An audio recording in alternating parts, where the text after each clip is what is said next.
He's out in California. Good And afternoon. Jules in the mountains, as you can tell, she's got the best back screen of any of us. I'm totally envious. Um, You just need to she come is, visit. I know, we're gonna have to just take a big road trip over there. Yes. And I don't even know what we're talking about today. We're just here. So Okay. take it away, Jules. Hello, I'm Jules, and we are on the top of our mountain in Black Hawk, Colorado. And this is kind of where it all started 7 years ago. And we came full circle right back here. And that's pretty significant. The reason I wanted to speak today, August 3rd, is it's a date that is going to come around every year. And it's pretty significant because my 7-year-old, her father, he passed away 4 years ago today.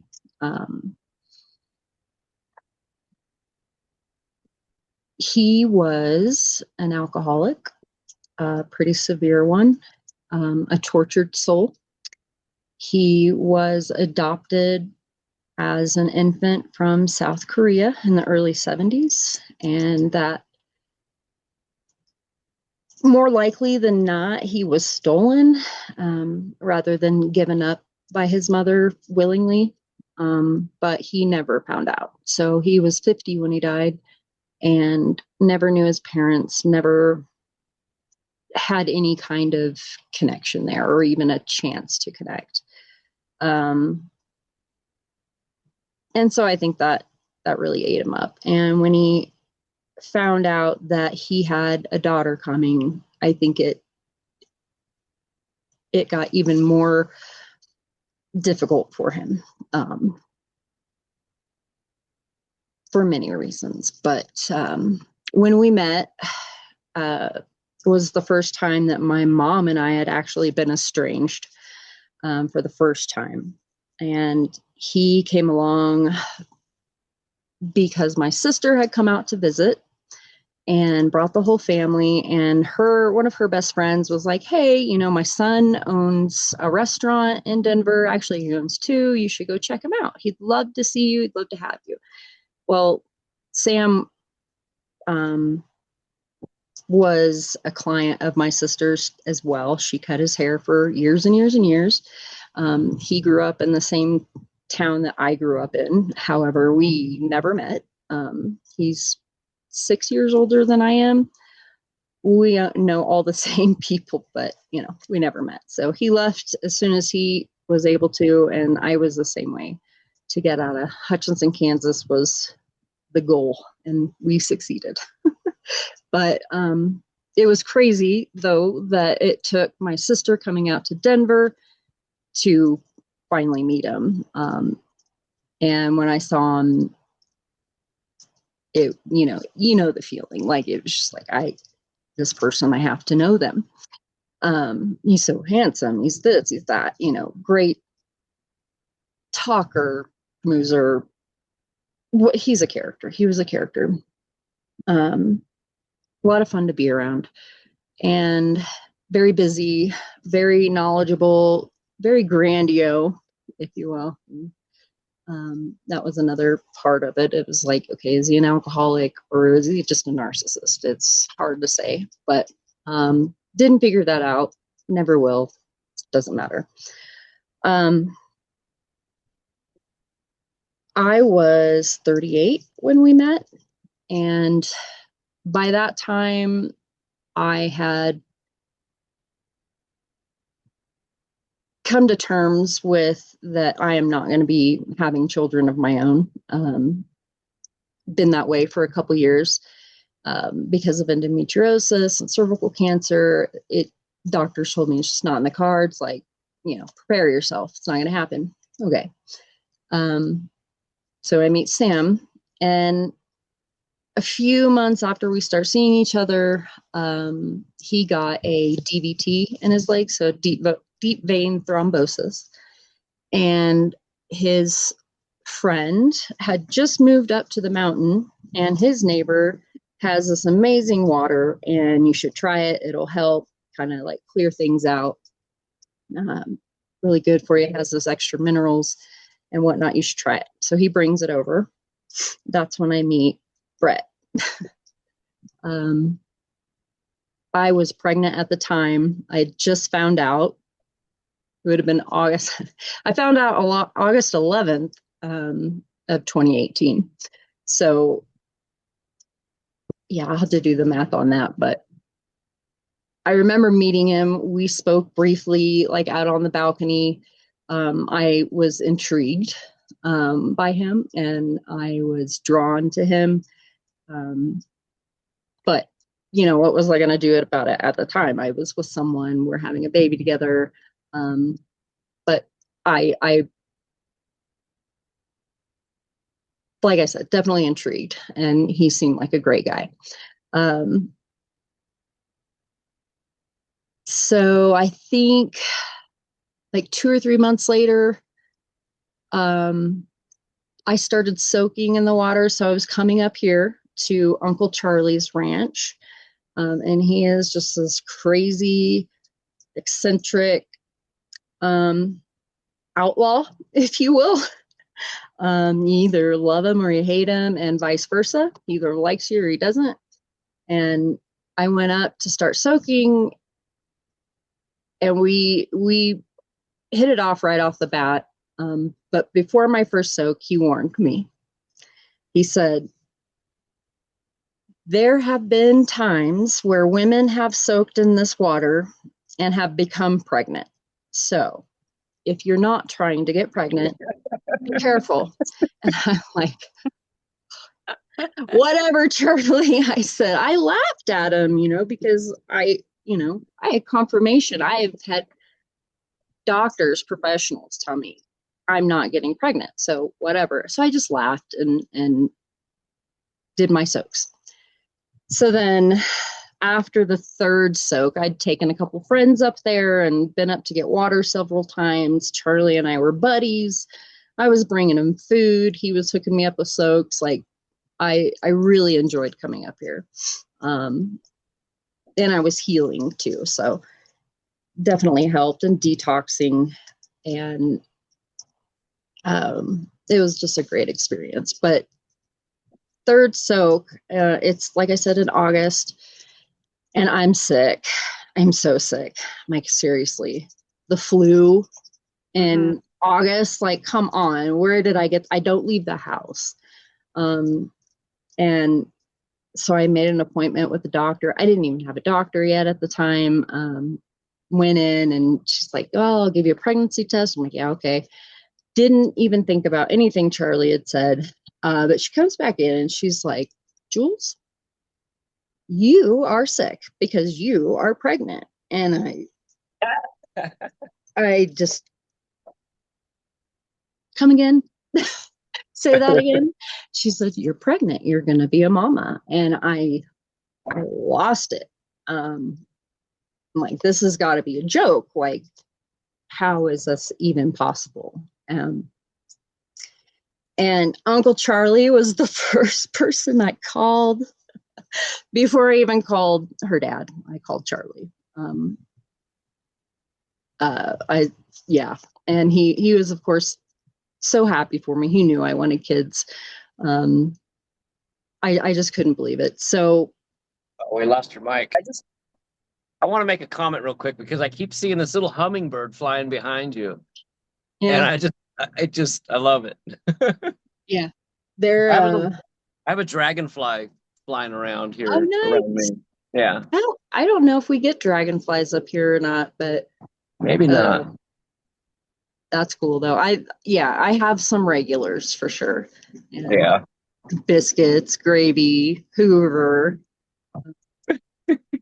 and large Marge, and then I've got one Scarface. He's the baby. And anyways, I can go on and on. So I text her dad and I said, you need to come home, and he says that he knew that I was pregnant. I'm like, okay, whatever. Anyways, he asked me what I wanted to do, and there was no question in my mind. I'm like, I don't care. We're having this baby. I am having this baby with or without you. So that was that. It was That's always an odd question to me. What are you going to do? Well, you're going to have a kid. That's what you're going to do. Yeah. Like, whether you want to or not, I am having this child. Yeah. But yeah, so that was never even crossed my mind, so I was actually not happy that he even said that, but it is what it is. It was a rough pregnancy. I felt great. It was an easy pregnancy in that sense, but running 2 bars, or being with someone that is running 2 bars is really lonely. And I spent a lot of time by myself. I had horrible anxiety. That's from like withdrawing from the Depo-Provera that I was on. You get left with some pretty severe anxiety. Didn't leave the house. And so it was hard. And he was spiraling at that point, with the alcohol and other drugs and shady stuff. He was never home. So it was hard and very stressful. And then on Christmas Day, 2018, he put me on a plane and flew me back to Kansas, where I started out staying with my dad and stepmom. That was the plan. I didn't even make it 24 hours. My dad was not too excited that we were having a child out of wedlock. So,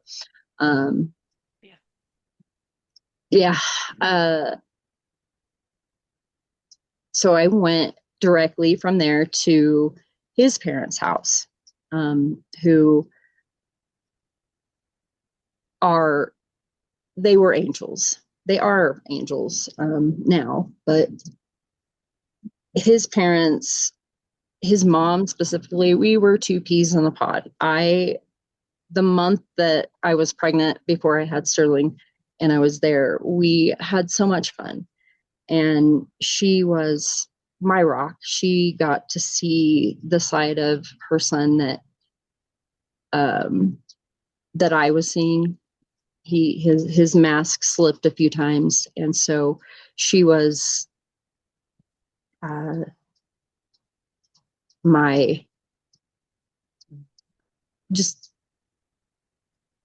leaned on her a lot, and she really helped me strengthen my relationship with God, and encouraged me to do some soul searching for myself, and supported me no matter what.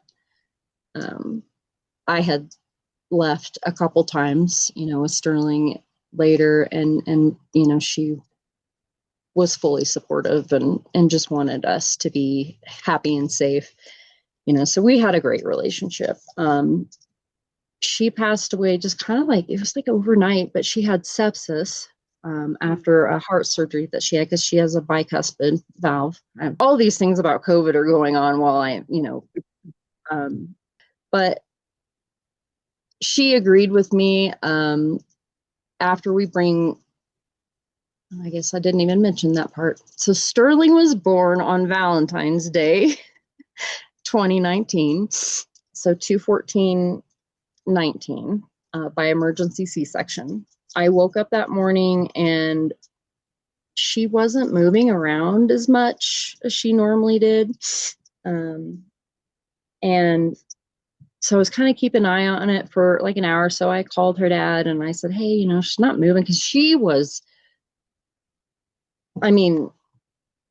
she was all over the place in there. Valentine's Day, wasn't feeling Sterling moving at all, which was concerning, because to know her now, that she was bouncing all over off the walls in there prior. So I called him and he's like, you know what, just go see a doctor, because I hadn't found a doctor yet. I'd only been there a month. Insurance was being difficult, and I hadn't seen her in 2 months. And so I was like, it's not a bad idea. So we drive over to Wichita, his mom and I, so Mary and I, he is still in Denver.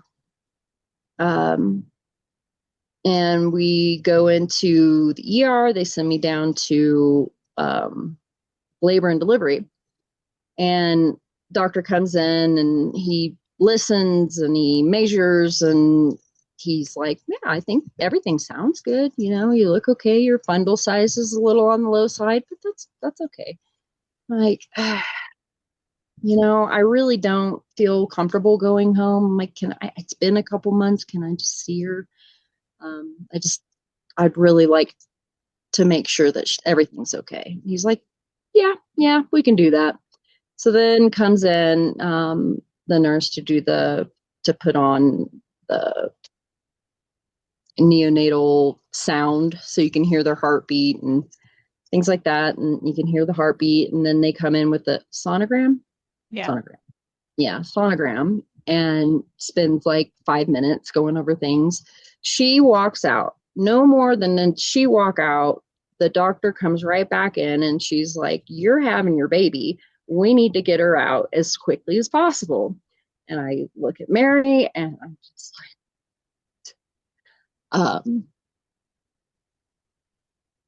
7-8 minutes later, she was out. And you were how far along at that time?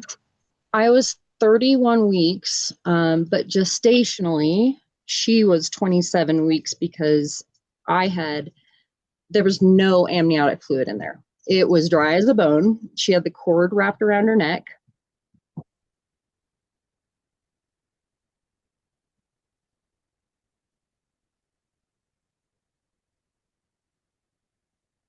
Sorry. Deep breaths. Deep breaths. So, like I said, 8 minutes later from that room until Sterling's out was pretty mind blowing. But thank God Mary was there with me. I gave her my phone and she contacted, family and of course her son, and who was still in Denver at the time, and let him know what was going on. And so they get her out. She's obviously on her way down to NICU. And I finally wake up. And I mean, as soon as I open my eyes, I mean, the pain was like, I've never felt so much pain in my life.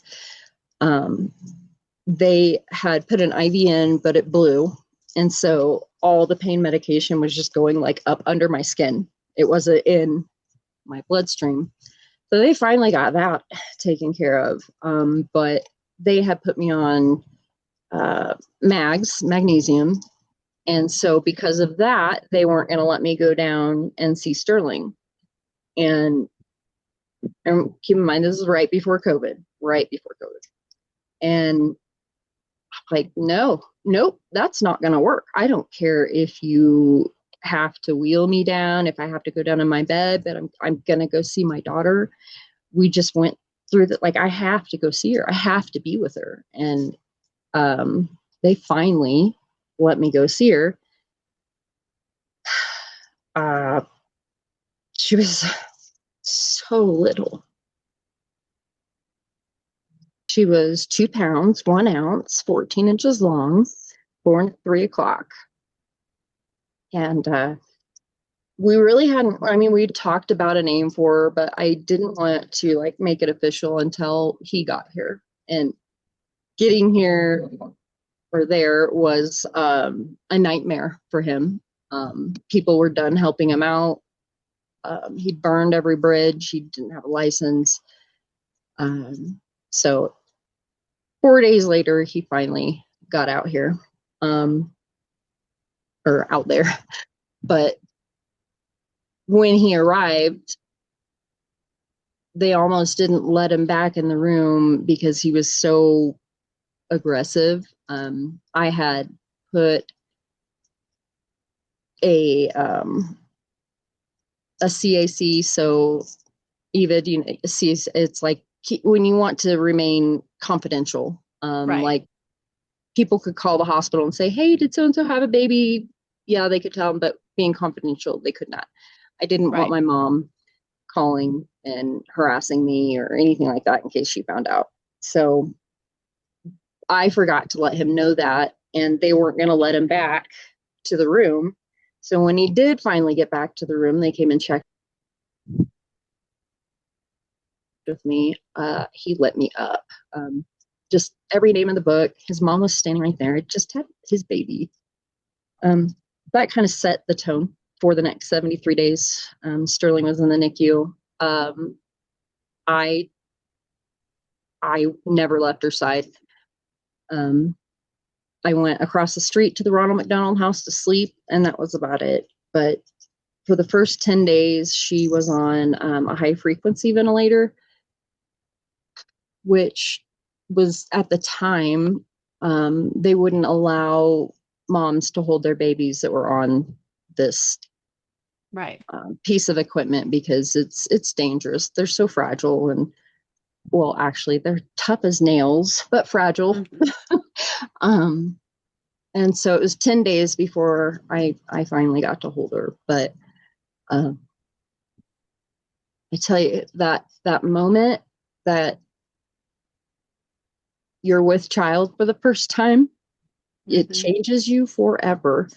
You will never be the old you again.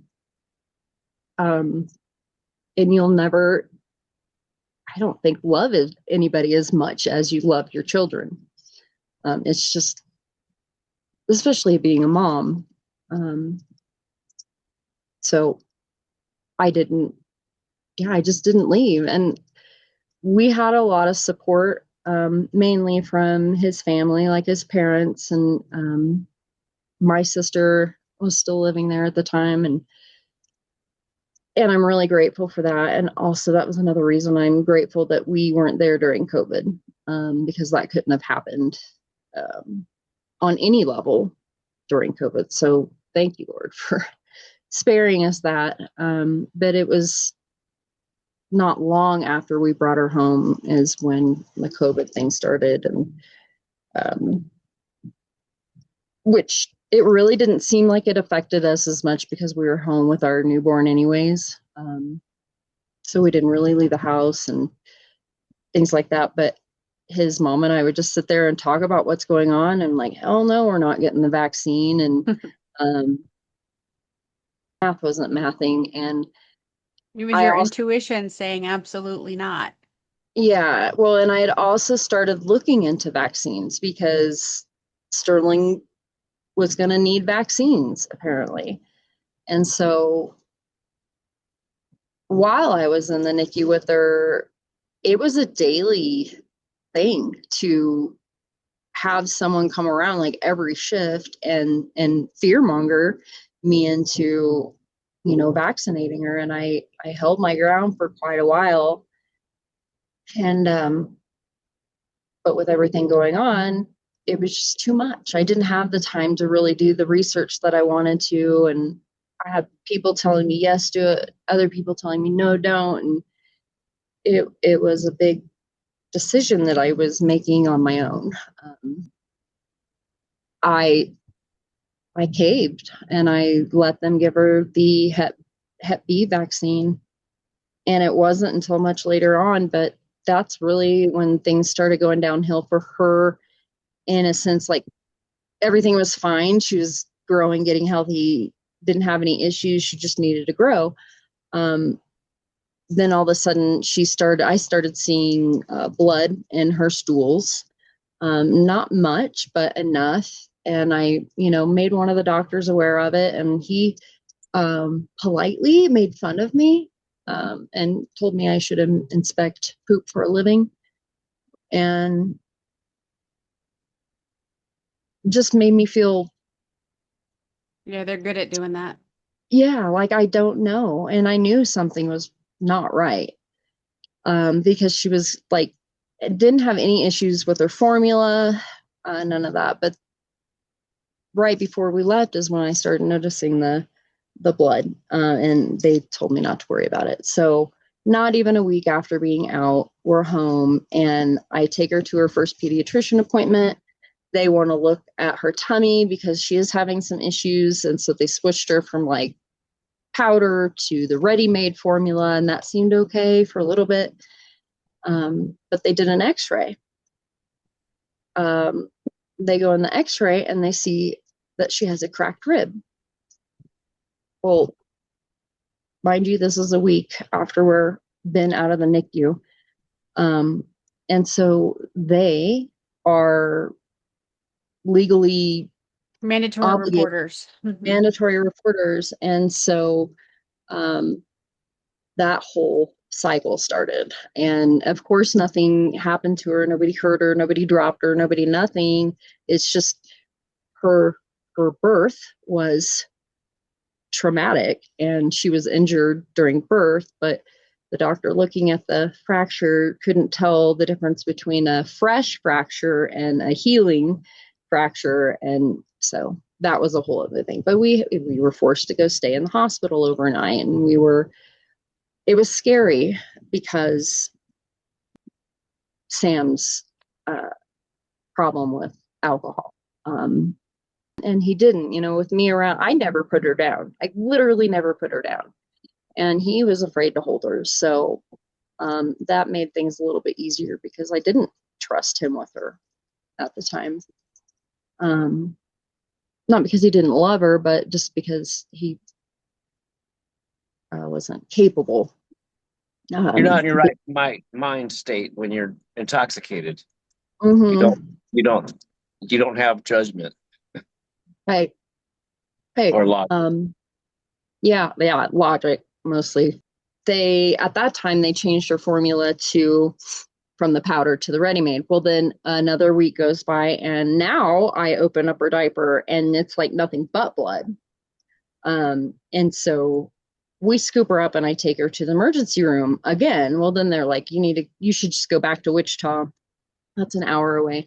So we get over there, and finally they switch her. We have another night that we're staying. They switch her to a completely different formula for sensitive tummies, without the dairy in it, and she was fine after that. Like her skin cleared up, her diaper rashes that were pretty severe went away, and so that was kind of it from the beginning. But all of that changed as soon as she got that Hep B shot, and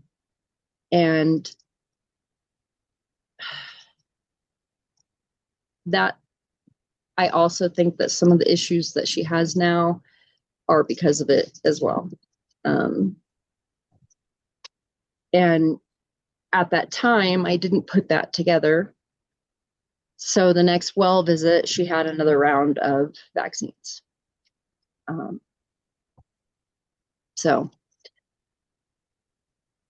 that... You're certainly not the only mom that has to deal with that. We've all been there. I vaccinated all my children, Right. up to a certain point. I never said no, and I worked in healthcare, and I was drinking the Kool-Aid. So Right. I get it, and just want to say, forgive yourself, because we can't know what we don't know. Yeah. Yeah. I think there are times where we go through these hard seasons, and in the moment we don't know why. right. And then some time goes by and you can see that something really beautiful happened in those moments where you couldn't see it at the time. So be easy, give yourself mercy and grace. So this is something that my daughter's struggling with right now with my grandson, because she hasn't gotten him any vaccinations. She just does not want to do it, and she's getting a lot of pressure from people, her mom and the doctors and stuff. And she's just, I keep telling her, just it's your son. You get to make that choice. You don't feel forced. They're so good though at, I mean, manipulating, really Yeah. scaring. I mean, it's like Oh yeah. as a mother, you're already, as when you have a healthy baby from the gate, you're already nervous and scared and what's going to Oh, yeah. happen and I've got to take the best care. And then you add on, this baby was 2 pounds when it was born, barely made it through the night, and then you want to pump him full of chemicals. Um, Yeah. so I mean that was my thing, and I was able to put him off for a while, but Yeah. without someone supporting me or without having the knowledge that I have now, it was difficult to For sure. advocate Yeah. for her. I mean, I advocate better for her than I do for myself, but I think, but that guilt is where my voice came from. Exactly. Um, and Stanley, he is 100% vaccine free and all natural, and he is so happy, so healthy. Um, I mean, the kids never get sick. Like, granted, Sterling has had a few ear infections and this and that, but she's kind of growing out of it. But like, they're so healthy. And he's not, but she's in school and she's been around all the illnesses and she gets them and then she's good. But I think what it was is after finding out what they're putting in them, um, Right. the ones that they're giving children is just like, to me, I don't understand how people don't get it. Um, The vaccine schedule nowadays compared to when we were kids is, I don't know, it is like 3 times the amount of shots now. Yeah, it yeah, went It's from like ridiculous. 18 to 72. Yeah, and then people are yeah, scratching their heads wondering why autism is such a an epidemic, and these it other is. things that have these childhood sicknesses. It just Right. it That we didn't boggles. experience. Yeah, it boggles my mind that people cannot connect those dots. They're practically touching each other, at this Yeah. point. When you show them that they're full of heavy metals, and then what Formaldehyde. happens whenever you have a system that's saturated in heavy metals, because you're not just getting it one time. You're Right. getting series of shots, or shots that have multiple purposes. And then you'll show them what happens when you detox from heavy metals. And all of a sudden, nonverbal kids start talking and Yeah. they still scratch their heads. Those are the Yeah. ones that I seriously want to throat punch. Yeah.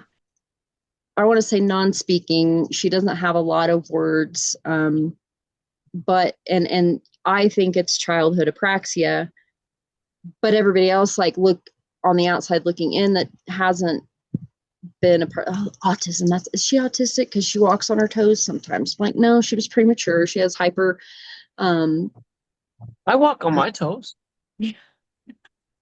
well, and she's going to be a ballerina, so Yeah, ballerinas do that. That's the answer. yeah. But she Wait a also minute. loves hugs and wants to hold hands and makes good eye contact and likes to sing and dance and interact, and she's social. And Yeah, so I don't think she needs to be mislabeled, and I don't think she needs to be mm-mm, labeled, period. I think mm-mm. she's a Yeah, Yeah. higher consciousness child, and she's not going to look like quote unquote normal children, because they're all different. And yeah, she's exceptional in what she does, and I think you just meet her where she is and tell everyone else to back up. yeah. Exactly. And that's pretty much how she gives me my strength. And Yeah, she taught me how to they do stand up that. for myself, for her, for a lot of people. I mean, it, yeah, I just, after I started, It's a completely different container whenever you're looking to defend yourself versus looking to defend you and your children. yeah, That's a whole, it should be. Now, earlier when you were saying, when you become a mother and you love your child more than anything you ever loved in your life, that's the hope. Some people have children and never transform. They never yeah, transform out of the ego and out of those usually because of whatever trauma they experienced. They can't make that jump. They can't make that emotional connection to transform into that parenting role, that nurturer role. But that is the hope. That is absolutely the hope. And I say that only because I went through it too. I expected everybody around me to go through that nurturing transition with me.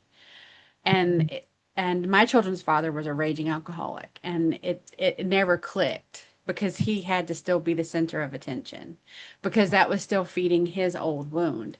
Did I know that then? No, I just called him a dick. Yeah. You know, I didn't have the emotional or spiritual maturity to deal with it, but seeing it differently now, it does change who you are as a parent too, because you feel like you're on an Mhm. island even though you're surrounded by people. Yeah. And you get even more, I think, protective of your children, even though you're with their father, Yeah. because that label doesn't carry the weight because they didn't make the change with you as a partner to parent, the children. So they just end up becoming another being that you have to protect your children from, in essence.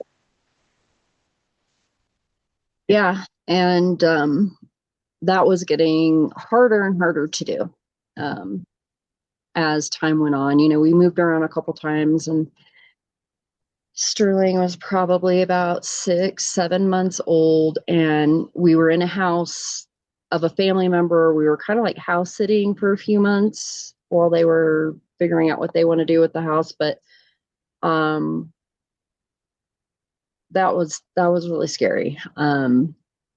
Multiple threats, breaking things around the house, yelling, um, just just a absolutely horrible environment to have a human in, let Hmm. alone a 6, 7 month old. And one night he kicked the bedroom door in, and was threatening to kill me. And I just like, this is crazy. And I had his best friend who lived in Hawaii at the time call the police for me because I didn't want him to know that I was calling. Um, and it wasn't like him out there.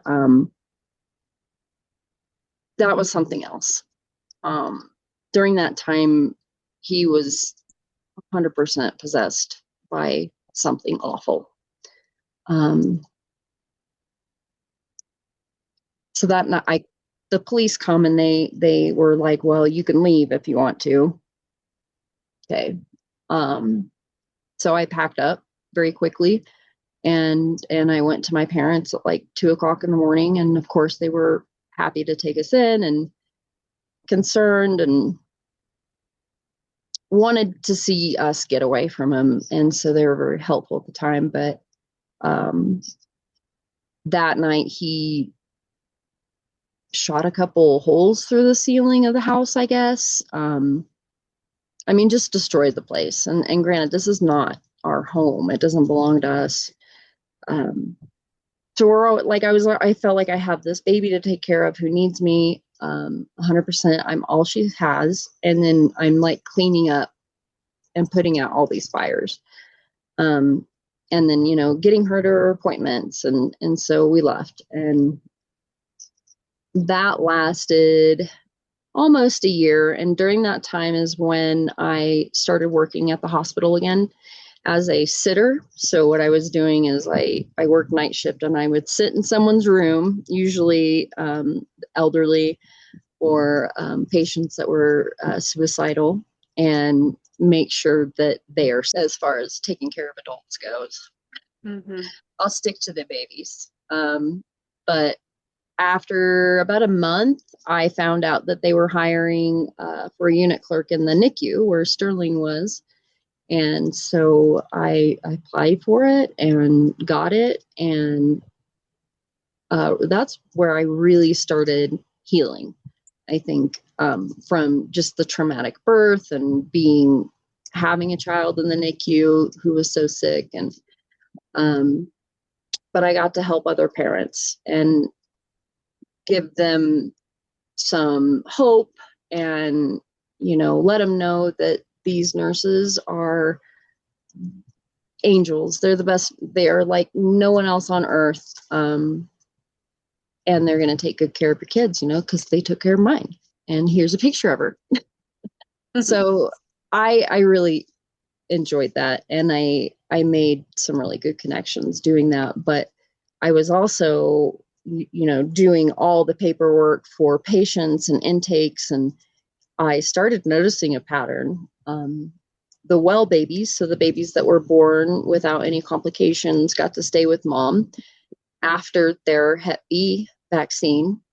They a lot of times would come down to the NICU because of respiratory distress. And it was like every single time. And I pointed it out to a respiratory therapist that, like-minded, because we had to talk in secret, in the broom closet, because everybody on night shift was like, you better vaccinate. If the parents aren't vaccinated, then they shouldn't be able to come and see their children. Like, oh my gosh. So she was like, you know what? And she looked into it. She's like, that is that, and so there were these things that I started noticing, and I would start to speak up a little bit. And then it was you've got to wear a mask for 12 hours. And then there was a point where the mask wasn't good enough. You had to wear the N95 mask. Well, I couldn't breathe. And I'm someone that was running around the hospital hunting down different things that the nurses need, or, running the nursery upstairs as well, because someone didn't show up, and so I took it off. Like, I'm not going to wear this. It's impeding my job. I feel like I'm going to pass out, and I'm not sick, and I'm sick of it. And, and they didn't say anything, but I also wasn't, super combative, but I just said, I think it's silly, and I'll wear a mask, but I'm not wearing this mask. There weren't a lot of people on night shift that would do that or did that. So it was lonely, being on a floor with a bunch of women who are, a bunch of white liberal women. So it's like, there isn't any place worse that I can think of. So it was hard, but it was also gave me a sense of pride, because I'm not a follower. I never have been. I'll make my decisions, not you. And it got to the point where they were very close to letting people go for not getting it. And I was okay with that. Like, I'm not going to risk my life for this experiment. So there for a year, and then about halfway through, it was time to get out of my dad's house. We were both ready, and my dad and myself. And so I found an apartment, really great price, got some help with it, like getting into it in the first place. Well, by that time, Sam was about 6 months sober, and I felt like he had made a lot of progress. And so I let him move in with us, and he was watching her at night, and things were really going pretty good. Now, granted, we weren't like together in like a couples kind of way, but more like co-parenting under the same roof. And that lasted for about 6 months, and until it didn't. And it escalated very quickly. He thought I had threatened or said something nasty about his mom, which I would never do. Loved her. And I was like, no, that's not what I said. And so he just kept going from there. And told me he was going to punch me in the face. And I said, you know what? I'm done. You know, you are lucky that you're here. You live under my roof. I pay the bills.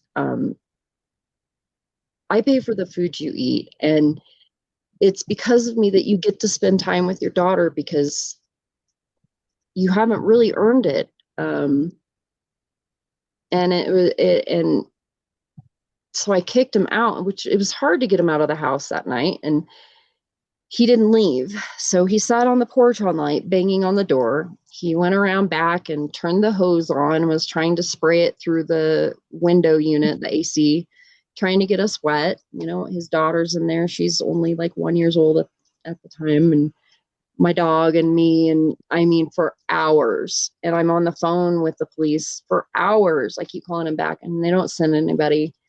And when they finally show up in the morning, because he had been staying there, it might as well have been his house too. So they couldn't make him leave, right? Even though he was drenched in water, admitted to doing all the things he was doing, breaking a window and all this stuff, and they still couldn't do anything. So he went across the street and he basically like stalked us for the next few days. And that's when I decided like I couldn't get a restraining order, because they couldn't find him to serve it, for one. And so then it's no good anyways. And I had just gotten back from a trip to Grand Junction to visit my mom. We had, you know, kind of repaired our relationship, and she's like, just move out here. Her and her boyfriend, move out here. So we did. Like 2 weeks later, we were in a U-Haul it was me, Sterling, my dog Ollie, pulling my Subaru behind the U-Haul through the mountains. It was terrifying, scary. We had to pull over for a few hours because of a mudslide, but we made it. And yeah, things were going pretty good for a while. Sterling was making great progress. Sam was back in Kansas. He was being, he wasn't going to let it go. You know, obviously he was trying to figure something out. You know, he wanted to come out to Grand Junction. And I'm just like, you've got, oh, I have a visitor. Hi. What you doing? He says, "Where's my nuts?" I don't Where's have my any nuts? So,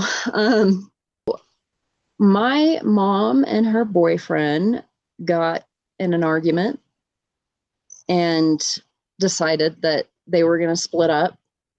So my mom bounced and she went to her house, you know, up the road or whatever, that she was getting ready to sell, and which was the whole deal.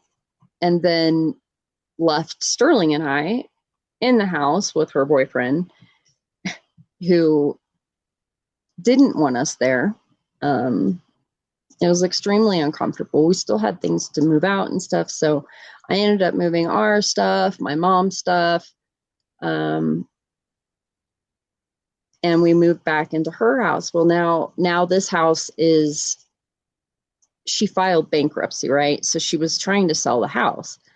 Well, now she wants to live in it again because her and the boyfriend broke up. And I'm like, yes, that makes the most sense. So for the next few months, we're like fighting the bankruptcy lawyer, the loan or whatever they are, to be able to keep the house. And I mean, it came really close. Like they were going to take it. And it was, you know, it was a miracle that the judge in the last minute on the last court date was like, you know what, this is silly. Just leave her alone.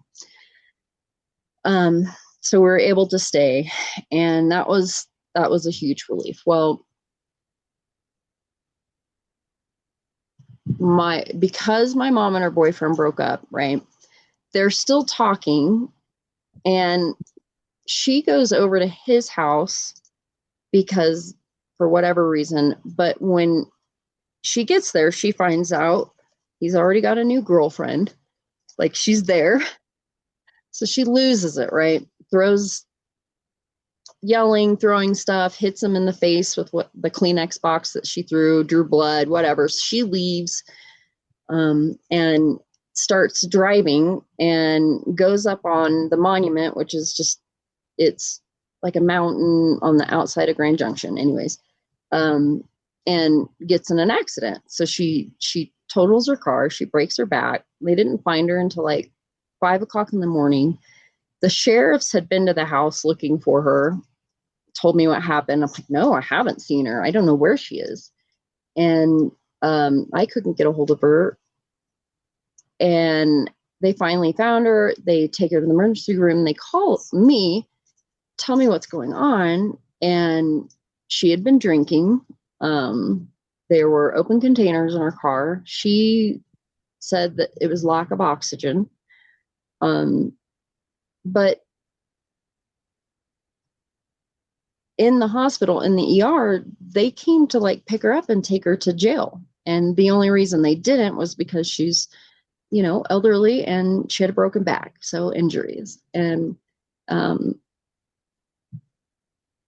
because of that, it's like she just got off scot-free. Like, there were no repercussions for drinking and driving. Could have hurt someone very easily. And that's kind of when I really started seeing who she was, really. And that's when I found out that she's been an alcoholic for a long time, and I didn't know it, which was extremely difficult for me because, you know, we just got away from that. And I didn't want to be around. I didn't even drink. I don't really drink anymore. But while she's in the hospital, like 3 days in, and mind you, we're like going back and forth, taking her everything she needs every single day.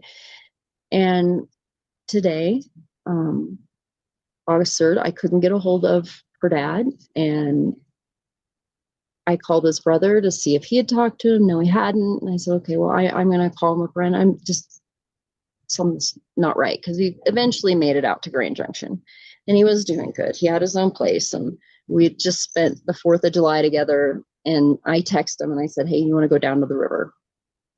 He didn't respond immediately, so I knew something was wrong. And I called the hospital, and that's where he was. And he had passed out or something in the house. Someone found him. They took him by ambulance to the hospital, and 48 hours later, so I guess he went in on the 1st, passed on the 3rd. He passed. So his brother came out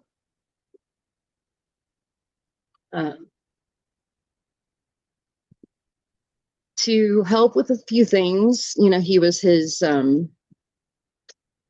Next of kin. yeah. So he stayed as long as he could, which was not very long at all. And so for about a week, it was just me and Sterling in the house. My mom was in the hospital. We were still going back and forth and taking care of her. And not a single person of all the family that I have in Grand Junction text, called, came by to check on us. And that really woke me up, because it just proved to me that they really don't care. They're getting, something's off, because I have taken care of my brother's kids and my mom just nonstop since I can remember. And it just felt very one-sided. Yeah, for sure. So Brett was one of the last people that Sam had talked to.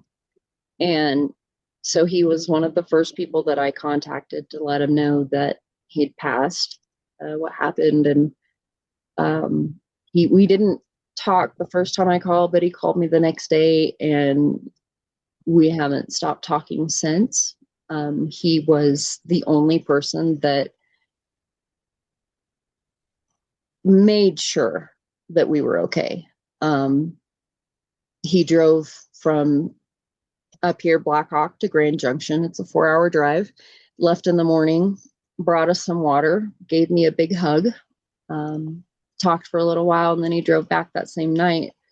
It was more for, he'd done more for us in that one trip than my entire family in the last year that we'd been there. Because Yeah, that says later, something. When people you don't expect show up more than the ones you expected, yeah, that's a moment to reconcile, because we do tend to lean on those labels: brother, sister, mother, cousin, aunt, uncle, because there's this collective assumption that if you have family, then you have support.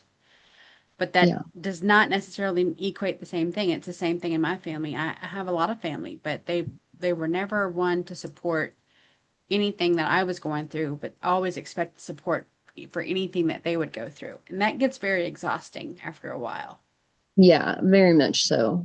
And because, I thought I'm never going to have kids. And so when my brothers needed something for their kids, I was the first one to volunteer. I mean, I've taken care, I moved from Missouri to Colorado to take care of my brother's 4 kids after he divorced his wife and got full custody. I took care of those kids 24/7. Um, and then my other brother, like, bent over backwards for him in certain situations and watched his kids more times than I can count and been there for him. And then I finally, my biggest, wildest dreams finally come true, and I have my girl, and no one wants to be a part of it. And my mom, like, she is excited and into it because she now has something to talk about, like, oh, my Right. granddaughter Sterling, she has special needs and she can't do this and can't do that. She uses my daughter for attention, and Hmm. just, to me, that's gross. Yeah, I Yeah. I agree. I mean, That's yeah, misaligned for sure. yeah. So that's when I really started kind of like really seeing the patterns, really paying attention to how I was being treated, how they were treating my daughter, and um, So that was so August 3rd of a few years ago. 23. Okay. Yeah. And so Um, today, August 3rd, is this the first time you've kind of had this conversation out loud? yes. Can you tell? Um, yeah, I mean, Yeah, bits but and you need pieces to. of it. You have to get this toxic energy out of you. Yeah. This is not any different whenever we go through speaking about what has hurt us or things that have changed the trajectory of our lives that we never saw coming. That's that bullet train that hit us out of left field. We don't have the words until we work through finding the words, right? You Hmm. know how you feel, but actually our language is so subpar to what the emotions that we process and everything that we process at one time.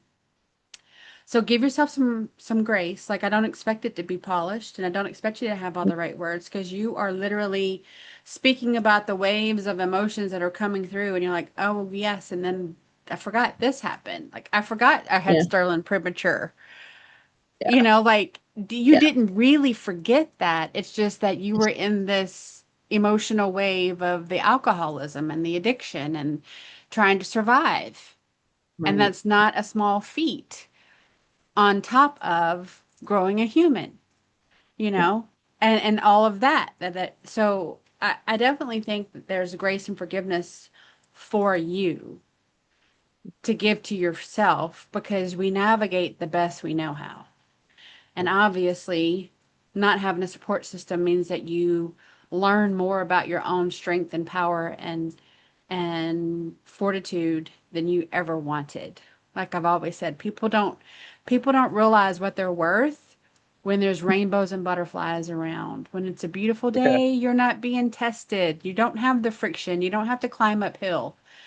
When you climb Yeah. uphill and you don't have a ladder and you make it to the top, you're like, fuck, yes, I did that. I did that. Mhm. And nobody helped me. You realize that you're a lot stronger than what you ever thought and probably ever wanted to be, but you did it. And that's another level that you get to celebrate. Nobody can take that away from you. Well, and mind you, like while all of this is going on, early COVID, I'm on X, right? And finally doing the research, finally learning far more than I wanted to.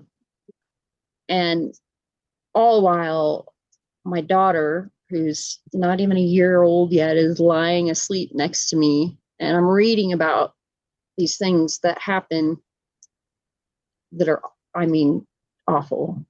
And I cried and cried and cried for weeks, um, until I was like, okay, I know enough, and then I got nuked. And so it's like I didn't go back to X or Twitter. Um, I lost all my friends and followers and didn't know anybody's tags and things like that. But I think I got through the hardest parts of those years because of the things that I learned during COVID and Yeah.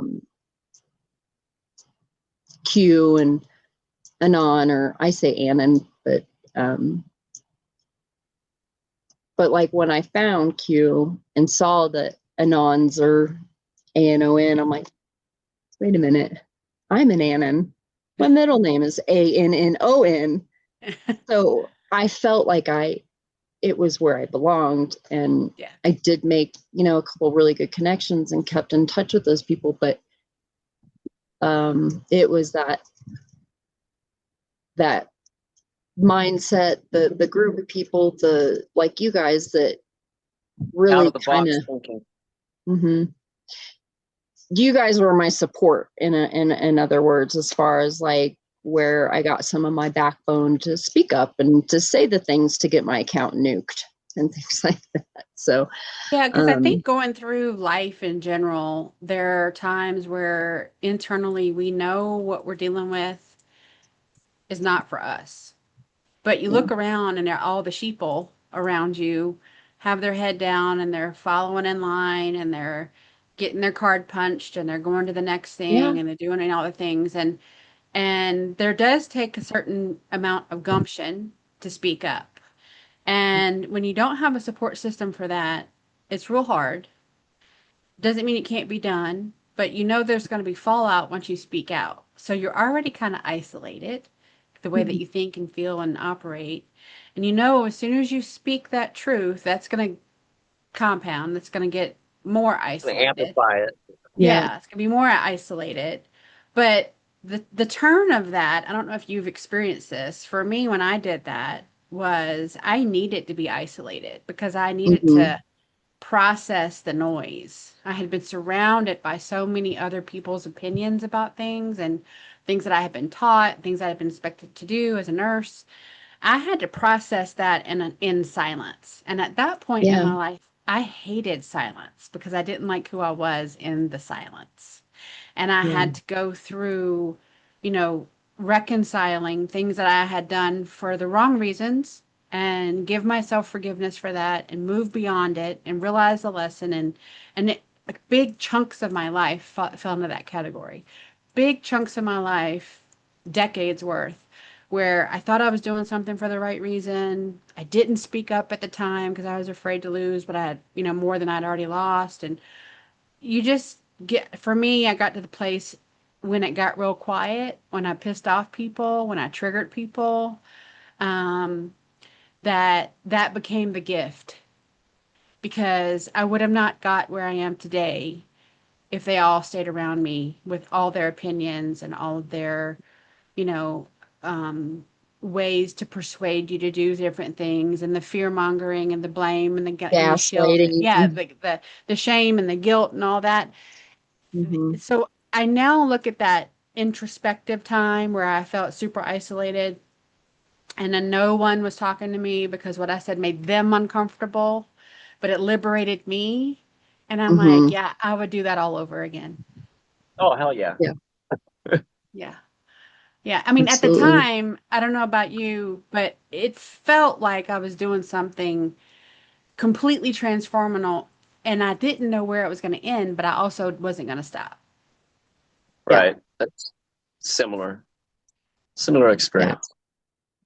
I have to take a, It's hard to be around. Just if you were in healthcare during that Mhm. time, oh my gosh. Yeah. So I worked until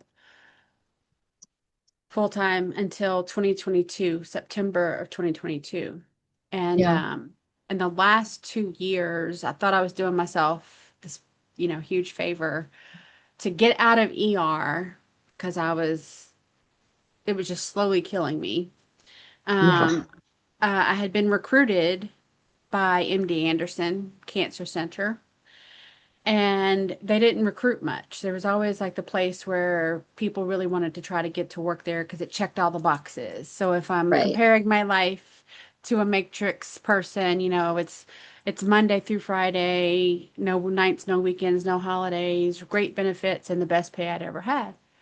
So, um, it checked those boxes. But at the same time, because it was 2020 to 2022, I was completely submerged in everything COVID because they're a research hospital and they toe the line, right? And so they Right. expected us to regurgitate scripting from the CDC and from the NIH and from World Health Organization and all this stuff. And so really I started questioning things for them, um, you know, it became very uncomfortable for me at work.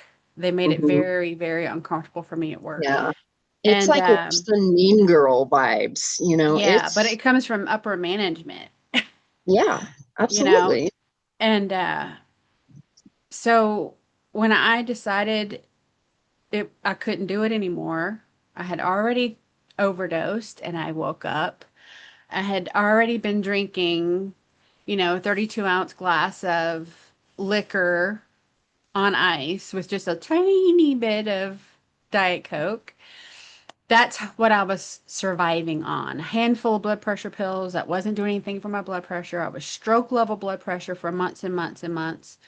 And I knew it was just a moment, like any particular thing could, and I was going to be the end of me. And what would I have suffered all that for? Like, what was I doing all of this for?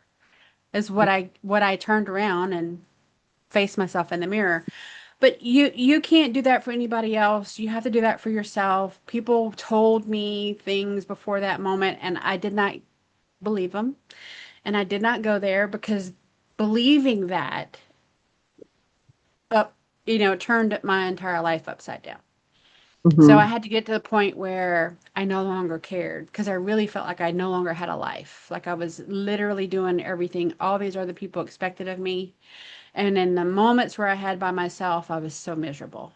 I was Yeah. so miserable. And I would cry, cry, cry all the time. I'm like, what are we doing to, I kept saying, what are we doing to my brothers and sisters? And I mean that like collectively. What are we doing to my brothers and sisters of creator? Like, why am I being used as a tool to cause harm?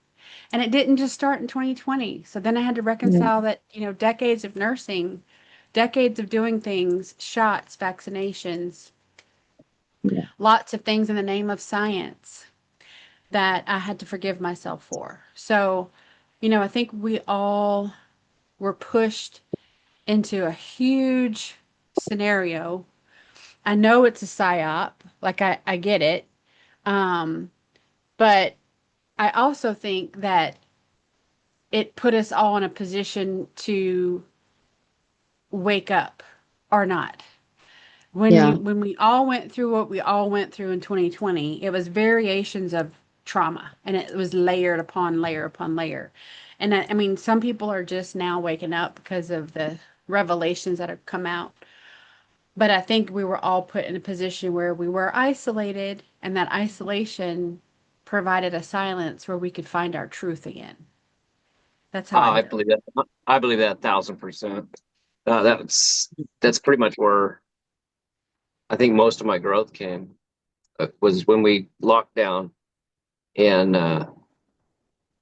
yeah, it forced me to look inside, because at the time, um, I was freshly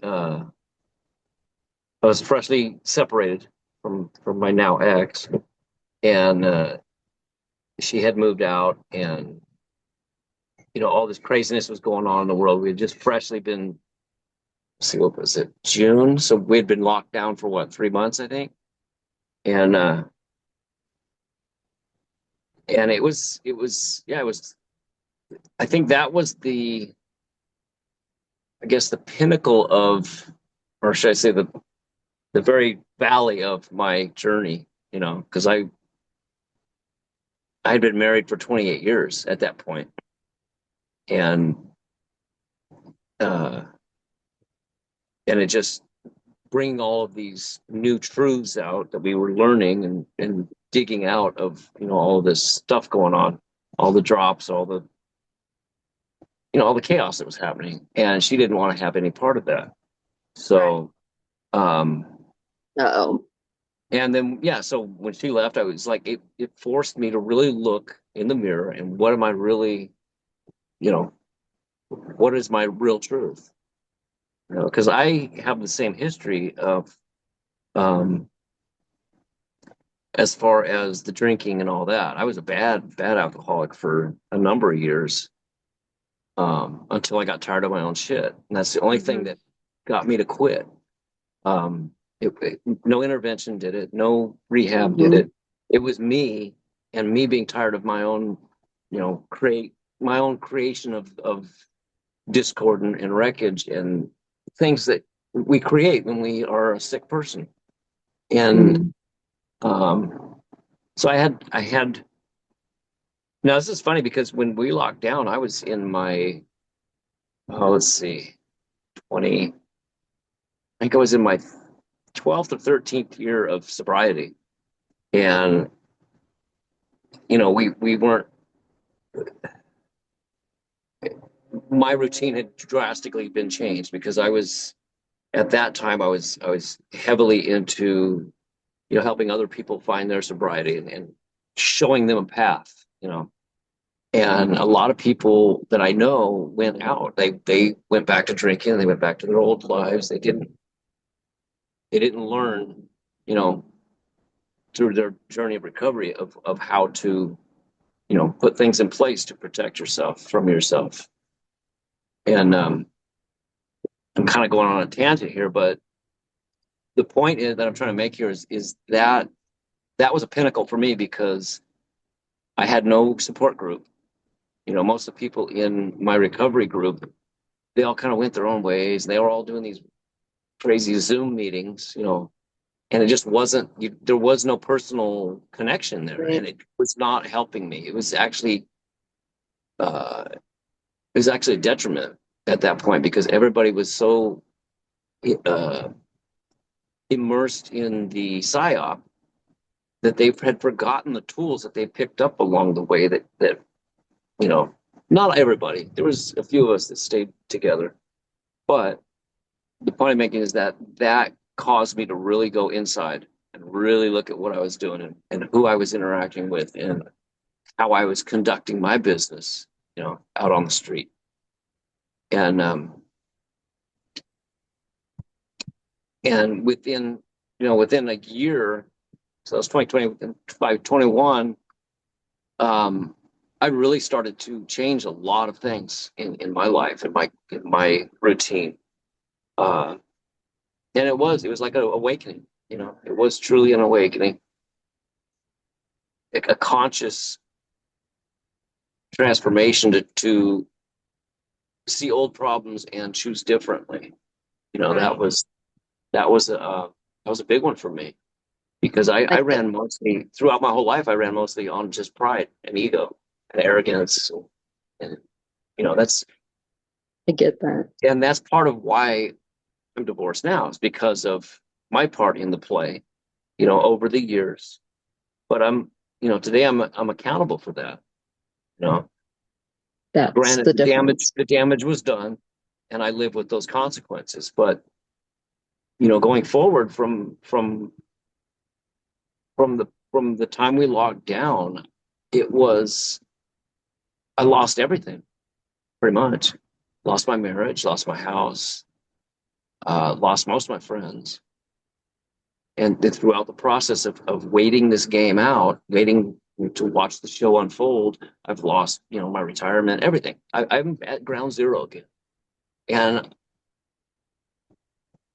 most people would jump off a bridge or something at that point. But to me, it was like a fresh start, clean slate, you know, Mhm. and it's scary as hell because once this house sells, I'm not sure where I'm going afterwards.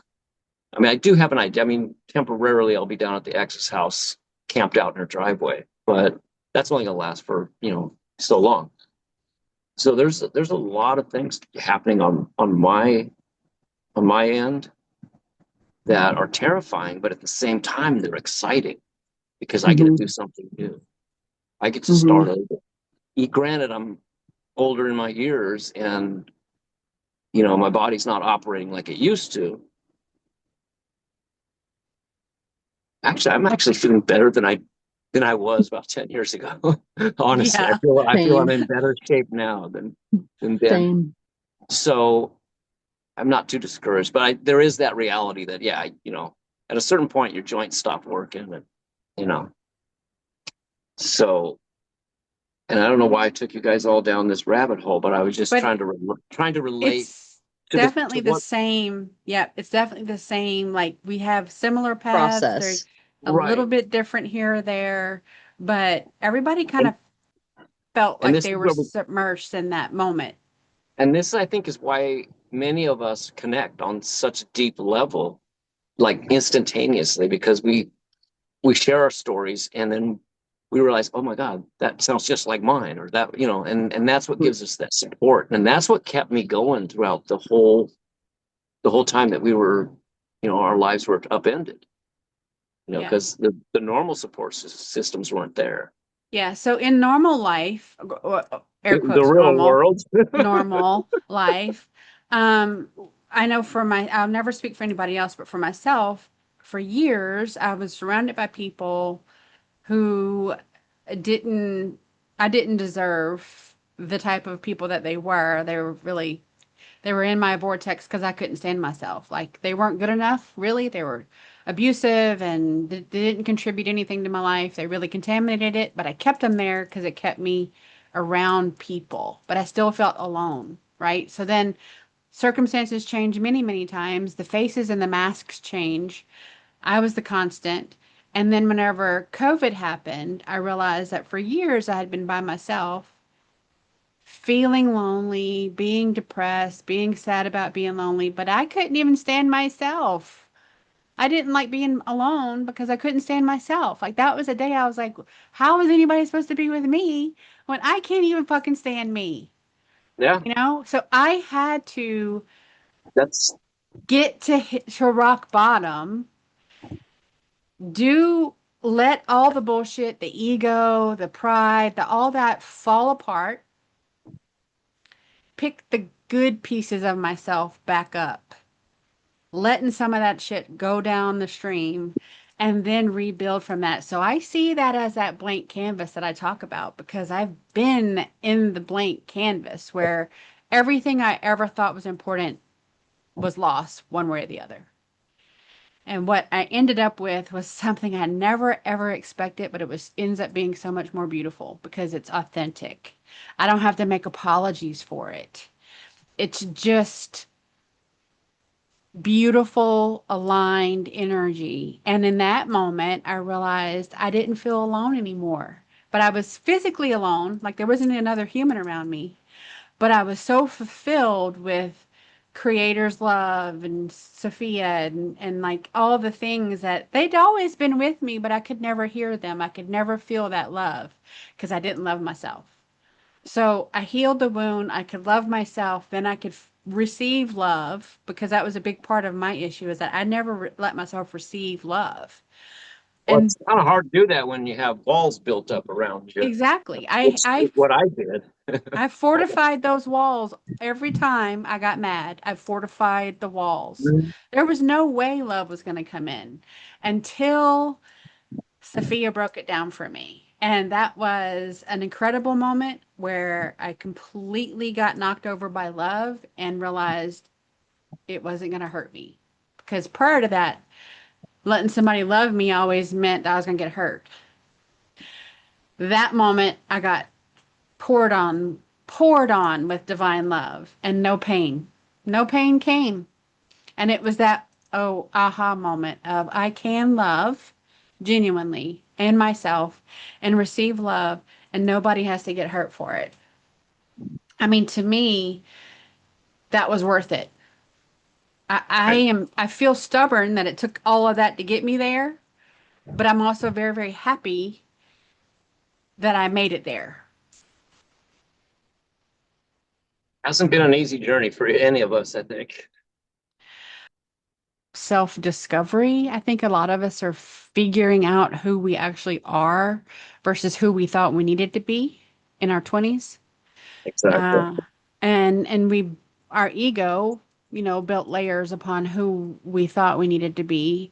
And I talk about that all the time when you start to when you clean out the proverbial closet of your life and clean out your shit. And you're like, yeah, I've been collecting all this stuff for years because somebody expected me to keep it.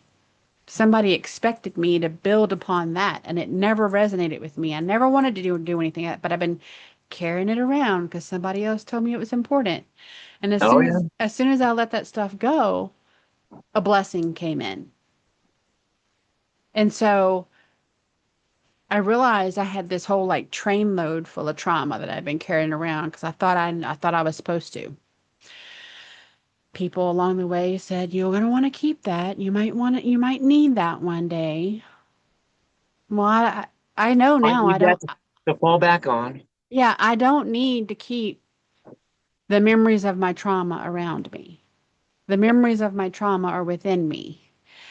And I do my very best to not live in that energy. So Right. that's why you'll very rarely hear me say anything about being a cancer survivor, that I had it twice, or that I had this happen or this happen, because I don't want to breathe any life into that trauma. It Right. happened, I survived it, moving on. But it took me a long Yeah. time to get there. Like everything Yeah. was Otherwise, you fucking stay breast cancer trapped in it. pink. Yeah. Yeah. You stay trapped in that energy, and you become a perpetual victim. Yeah, You so never like get I what you do. heard other people talk about their survivorship over and over and over again, and it clicked for me like, how long are you going to be a survivor before you start becoming someone who's actually living? Yeah. Just being. Yeah, like okay, like now what? Like, and some of that I have to say, I feel that way about some of the dot connecting and some of the anon stuff. Like you already know it. Now what? Now what? What are we Put it in on? practice. Stop waiting. Move on. Live. Like live your life. Yeah. You Walk, now know. or as we like to say, walk your talk. Exactly. Exactly. I know Exactly. what I'm doing right now. Yeah. So a lot of people find themselves in these layers at different points in time, and they have choices. We all have choices to make. Um, I personally never want to go back to feeling stuck in a box, regurgitating someone else's script of how I'm supposed to be presented to patients and, all of those things, and feeling like I can't be honest. That is soul cringe-worthy for me. Oh I yeah. I have an allergy to being dishonest. I've never been a good liar. My face has always told the truth. But being told, well, you have to say this, if you're not doing your scripting, then you're not going to get your full raise. Because we call the patients after they leave and we ask them, Right. Did your nurse offer that blah blah blah, which is part of the script? Did your nurse say blah blah blah, which is part of the script? And if they say no, then we know you're not Buzzwords. doing it. Right. And I'm just like, fuck you, motherfuckers. Like I am an individual who chose to work here, and now you're telling me I like that's the marginalization of I think the profession. When Yeah. you sign up to do that, like I feel very, very bad for anybody in nursing school or any type of healthcare program because I know what they have ahead of them. It's probably 50 times worse than what it was when I left in 2022. Oh yeah. My sister's going through the same thing. She's getting ready to retire next year, and she's an RN. She works in oncology, and yeah, she's just said, I have seen so much change in the last 40 years that I can't wait to retire. The shit they're doing now, just in the last couple of years, she says it's just it's she can see the motivations of where the money is more important than the care of the patients, Yeah. and it takes all of what's in me to not say I told you so. I've been I trying to tell know. you this for years, and I know. but I keep my mouth shut because I don't. You don't add insult to injury because she's just now realizing, you know, Yeah. The last thing that someone who finally gets it needs to hear is I told you so. yeah, no, it doesn't do any No. positive. There's no No. positive No. other than But for your own ego. yeah, your ego wants to keep that score, but that's between you and your ego. You know, that's not going to get anybody anywhere. And the truth of the matter is that I was one of those people. I didn't. I know. I worked in nursing another 2 years after 2020. You know, I lived in a mask for years. I still have things over my nose, like little bumps that never go away from living in a mask all the time. But it's just like it's a scar on my face Right. that they didn't Counts. they didn't force it, physically force it, but they forced it. You know, like the way you can't come to work if you don't wear the mask, Right. if you don't do the things. And Called coercion. yeah, so I feel for everybody that's currently working in any industry and they're realizing that they took these vaccinations to keep their job. Now they have these side effects. They're vaccine injured or whatever, or they have the fear that they're vaccine injured. It just hasn't come up yet. And Yeah. now they're looking around going, "What about me? What about me?" Like we thought we were doing the right thing. Uh, you know, the our group, we knew we were doing the right thing and we knew we were getting arrows slung at us right and left. We didn't give a fuck. But those people went through a different path to get to where we are. And now they're wondering if they're going to die from it. Yeah. I have my sister that's the RN, her twin. Yeah, they coerced her into getting the first round, and I found out about it, and I hate to say I laid into her, but I gave her a good talking to. I said, don't take another one. That just they have to fire you, then let them fire you, and then sue the ass, the shorts off of their ass. And and now she's been having episodes of where she gets real faint, she'll have to sit down, stuff like that. But she's already, she's diabetic already, so there's that also. But Well, I believe, and she's she's regretted that. She always says, my manager said if I wanted to keep my job, I said yeah. And when all that comes out, you're gonna have some uh, what do they call that? Recourse. You'll have some recourse because that was that was just straight up coercion. well, there's not enough assets. There's not enough assets, even in big pharma, to pay out all the Oh, litigation that it would yeah, be. So it would literally be there's nothing we can do about that, but add your name to the list of people that have been injured by this, right. by the Yeah, government, basically by the government, um, which is not different from those that were in Vietnam Hi, Mom. Oh and yeah. all those other things. There she is. So when you have those moments, you have to, for me anyway, I just have to really deal with my ego. Like we can't say I told you so because everybody took a different route to get there. I'm just happy that they Yeah. got there. I don't want to see any more people get harmed. I'm just happy that they got there. But Yeah. And I've got her, I'm slowly getting her on, some of the supplements that we take, silver. I got her on colloidal silver and gold. Mhm. I think I've got her just about ready to start doing methylene blue, which I think will help her considerably because she has a lot of brain fog. yeah, she needs a heavy Mhm. metal detox. Yeah, that exactly. Yeah. Kind of hard So to sneak that in. yeah, but she's not against the idea. She's always joking. She goes, "Well, if I ever come down with cancer, I'm not going to Laura. I'm gonna come to you to help." I was like, "Oh, great. Well, we'll see." Ivermectin and Finben. Yeah, Um, protocol. but they have that. I take the activated charcoal capsules for my heavy metal detox, and I do it after I did it the first time. I do it about every 6 months, and they're easy. I mean, it's just you don't have to drink Yeah. the Yeah, liquid charcoal. I usually do zeolite for my heavy metal cleanses. Yeah, I did zeolite too, kind of daily Oh, when I was working in the hospital. which zeolite? Which zeolite? Hmm. Oh, Oh, hi, I I'm there. have to back, by show the you way. I have to show you the bottle from Amazon.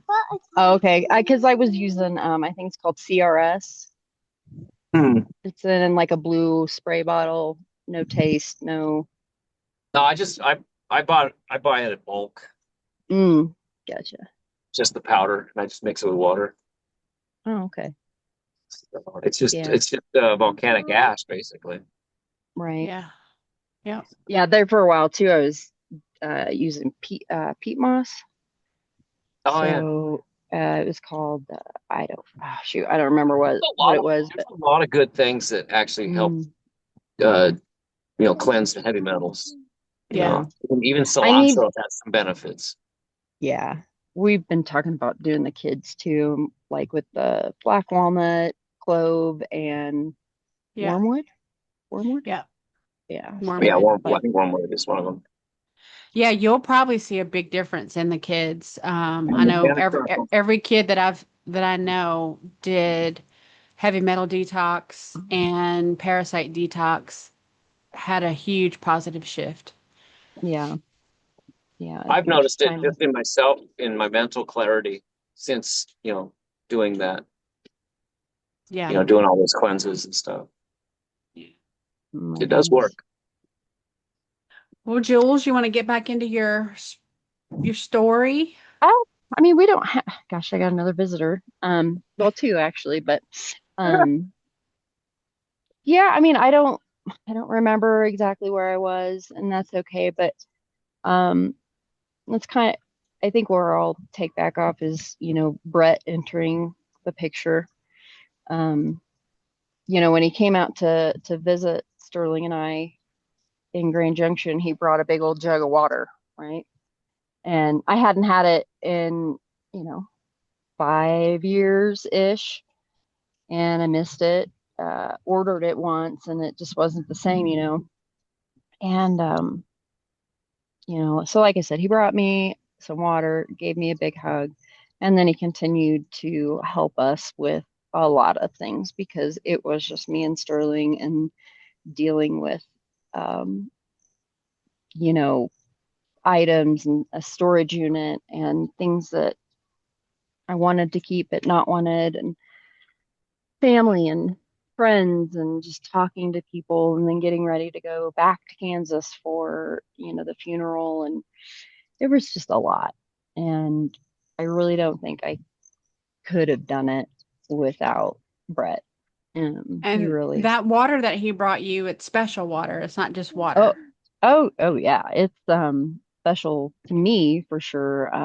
So it came from Uncle Charlie's, which is the water that I was soaking in, right? The reason that I knew about it was because of Brett. And he bought a cabin right up the road from them. So he still had access to it. Um, and that started on the second part of this story, which um, still blows my mind. So we obviously start dating. He's wonderful with Sterling. Um, she they are two peas in a pod, and so things are going great. And we come up to the cabin for the first time, and we go over next door and we do a soak.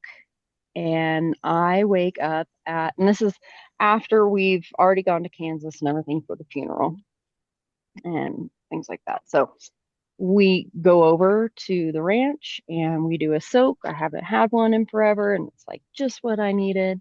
Well, that night I wake up at 3 o'clock in the morning in just excruciating pain. Um, Not as bad as when I had Sterling, but pretty close. I had a kidney stone that was Oh, dislodging the water, um, and its detoxing capabilities kind Right. of moved it along, right? Well, I didn't had Right. no clue. So here we are, wake Sterling up, driving down the mountain down to Denver with a kidney stone that I feel like is going to kill me um, for an hour, longest ride ever. And we get there and figure out it's kidney stones. They do pregnancy test and blah blah blah. Pregnancy test was negative, so they scheduled the surgery. He stayed with me the whole time. He never left. He took amazing care of Sterling because obviously I couldn't. We didn't have anybody there, nobody in Denver at that time, and so that kind of set the tone. It's like, all right, this one's a keeper. Um, and what was funny is on our way out, I picked up my prescription in the gift shop a couple days later and got him a mug. Um, just kind of a thank you, a coffee mug, a thank you, and a haha.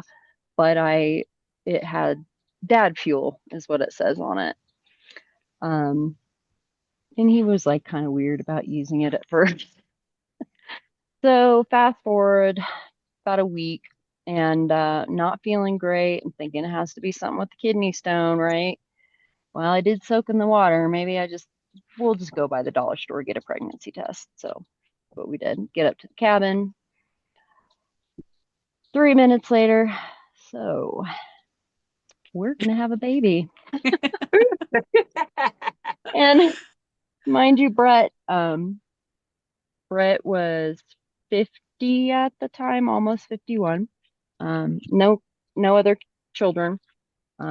Has tried several times with a couple different relationships and no luck. Um, so it was like exciting and The magic terrifying. water. The magic water brought the Yes, babies again. both of them. And I mean, if that's not a coincidence, I don't know what is. And so That it just disclaimer needs to be really big whenever people go to get in the water because I I'm telling you, and that like can be yeah, no, and well, I do. I tell people like when I get an opportunity to, because we go over there quite a bit. Um, the now owners are our best friends, basically, the godparents to our children, and so we get to interact with campers and customers all the time, and I tell people anytime I get a chance, and the owners, so Matt and Gwen, and then also their partners, Sal and Simmons, they want me to do a video, basically a yeah, testimony to the water in honor of like Charlie and just the place is magical. I mean it's it is. Yeah. like no other place on this earth, and I'm a complete water snob now. So the water comes from like an aquifer under in the mountain. And it comes directly from the spring and into whatever you're filling up. And then if you're wanting to soak in it, then they have a boiler, and it goes into the tub hot and amazing. And it's probably my favorite thing to do in the whole world. Yeah. Yeah. Um, and I know what it's capable of, and I know that if you believe in it, it's um, it's going to have an effect. And the way that I feel like this mountain has a way of bringing the people that are supposed to be here, and and getting rid of the ones that aren't supposed to be here. I've seen several people kind of come and go over the last couple of years, and the ones that go are usually not great people. Right. Um, Well, you said there's a ton of quartz there, and quartz holds a lot of frequency. It's a mhm. conductor of frequency. And people of lower frequency are not comfortable in places of high frequency. They're not comfortable around people that are high frequency, and they're certainly not comfortable living on top of high frequency. Their So, Yeah. demons coming. yeah, so they're gonna leave. They're gonna run like roaches when you turn the light on. Yeah. Well, and it's so true because so there was a third partner um in buying the ranch when Uncle Charlie passed, and that was Sal's brother. And and he was very controlling, very narcissistic, not very nice. And but it's kind of something they had to do in order to keep the ranch and keep it from going to someone like Nestle, or someone that's gonna Right. taint it, ruin it. And I'm telling they it wasn't but like 6, 7, 8 months that he kind of saw his way out. He wasn't happy about it, but he didn't have a choice. The mountain didn't give him a choice. He wasn't meant to be a part of it. And there's more to come, but and very we're very happy to be there. I know I'm especially happy to be the neighbors. I never in a million years thought that I would be sitting where I'm sitting after everything I've experienced with the Right. water and this Right. place. To me, it's Magic. yeah. I mean, Magic.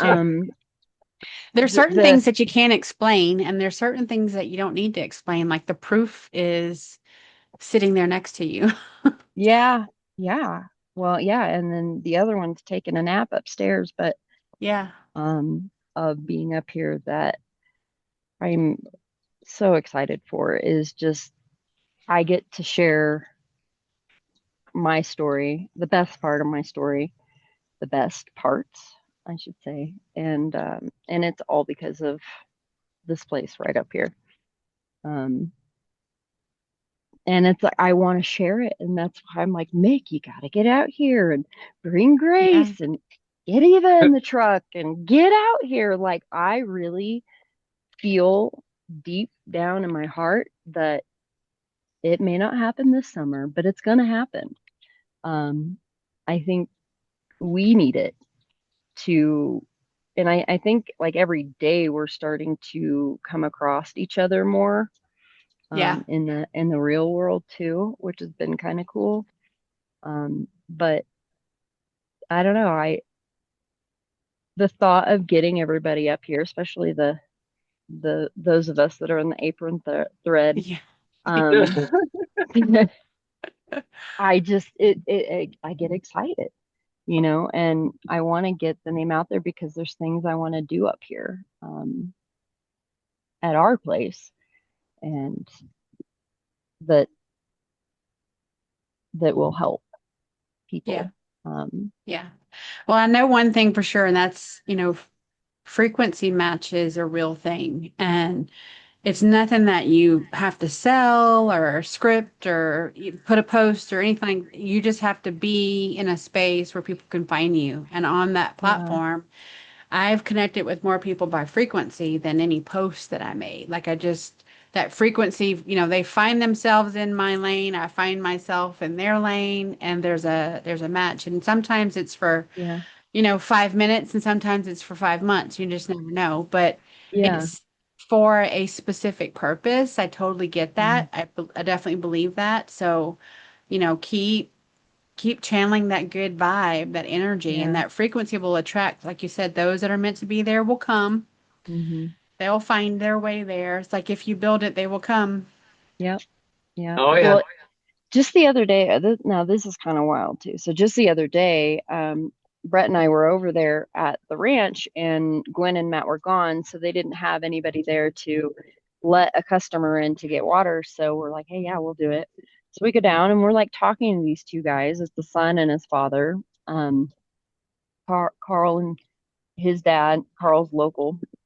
So I start talking to the dad, and I told them the story of, how I found this place, and Brett and Sterling, and I said, yeah, her dad he was a tortured soul. He was adopted from Korea in the 70s from this company called Holt that they kidnap people, and he's looking at me like, um He he's was in right shock there. looking at me, and I'm of course thinking I'm oversharing. This is too much. So, and then, yeah, I'm in For my him, head, right? And still talking. And he goes, well, my daughter, not early 70s, but late 70s, we adopted her from South Korea, from Holt Adoption Agency. And I was like speechless at first. And I said, this is just crazy. Like, what are the chances of So I'm meeting? gonna give you, this one thing. Let's stop using the word crazy and substitute synchronicity. Yes, I know. that's Because better. there are no coincidences. These are I know. synchronizations that are happening to show and prove things and people come together for a reason. Not Yeah, crazy at all. yeah. So this old man gives me a hug, and I give him a hug back. And I said, my name is Jules. It's nice to meet you. He said, my name is Sam. Oh, wow. See? Oh wow, See? And that was like last week. Um, that is wild. That is the so perfect place to wrap this up because Yeah, that's a full synchronistic moment right there. yeah, full and circle. there's just And so many more too, but that's uh, whenever you said I got a sign that I need to speak about this. And Monday is a special day. yeah, Well done. Well done, my friend. thank I feel you. honored to have be invited to this. This was awesome. Well, thank you. I feel like it's an honor that you were both here, and that you, Eva, have this platform to do it. Because therapy wasn't working. Um, but I think that it's important that we share our stories, because Yep. all going through something. And I think if we start sharing, there's going to be more, everybody's fighting right now. Yeah. And that's not the direction I want to see it going. But The more we share with each other, the more we will realize that we have more in common than we give ourselves credit for, and that our experiences are maybe different, but they are shared and they're similar. The same uh, similar struggle to Yes. yeah, get us to this point where we have this consciousness of awareness of things. mm, To put it in a general term, not to label things or any of that kind of stuff, but just we are having shared experiences. We're connecting on a much deeper level. Um, yeah. Well, and the insight. helps too because I don't always think of everything No. and or see it a certain way, and um, it helps to definitely get out of my own head sometimes. Yeah. 'Cause we Yeah, do that. and it's not that any of us ever have all the answers, because that's certainly not the case. Right. Um, but I think that you can get wrapped up in, groups, anons talking about the Democrats and the Republicans and the Patriots and the this and the that. But Mhm. that dehumanizes us to a great extent and actually separates us out, right? And Yeah. so my biggest goal, and I don't agree with everybody, but I don't have to agree with people to recognize that they have a life that has value. And so I see humanity really, really differently now than I did 4 years ago. That's for sure. Hmm. And and I realize that we do all get to the place where we need to be in our time. It's not on my timetable. It's not anybody else's timetable. And it's happening at a rate that we can process it. So there's a lot Hmm. of people saying, well, I want to see this happen, and I want to see that happen. I want to, but really, do you? Really, do Right. you? Because if you still think that seeing people, hung in the street is going to make you feel better, we Yeah. have bigger problems than that. Like, that's a huge thing. Yeah. So I like to know people's real story, right? Like, you can share memes all day long. That doesn't tell me who you are. You tell me Yeah. your real story of how you got from point A to point Z, and I'm like, okay, now we've got something to work with, because that's authentic. That's not just resharing stuff.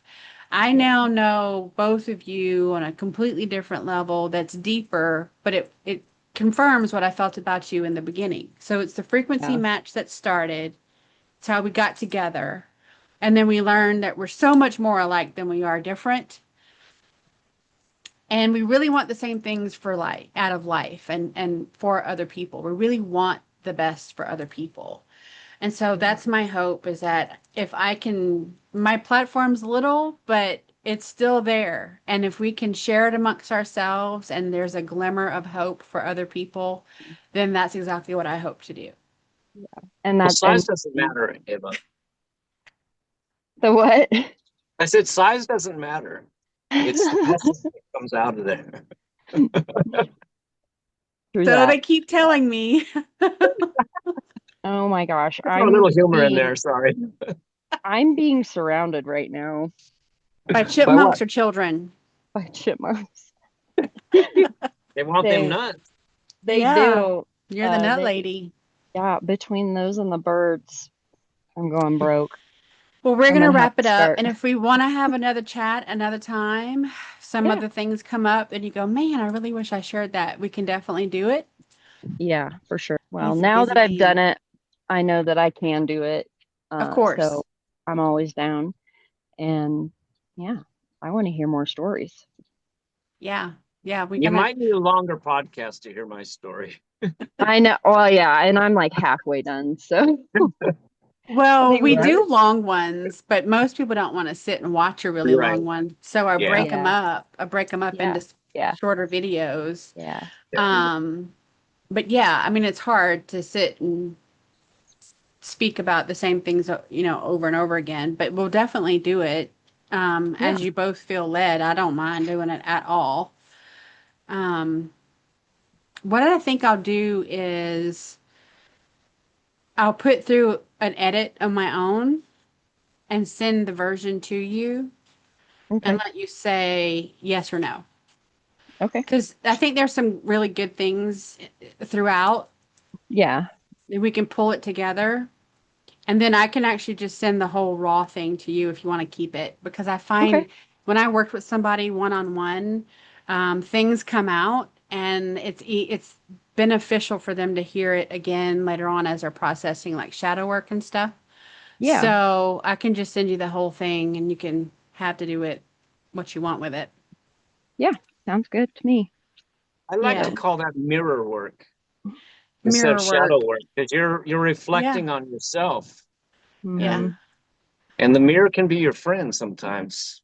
Yeah. Most people don't like that mirror, but then they No, realize the value that comes from it and like, oh yeah, I needed to look in that mirror.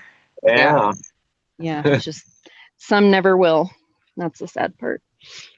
Yeah. So most it's of the time we scary. have to start looking Yeah. at ourselves in the mirror first. It's a scary thing to do sometimes, Yeah. especially if you're not, you Yeah. know, living in alignment. Yeah. Right. For sure. For sure. Yeah. Okay, Yeah. guys. Been fun.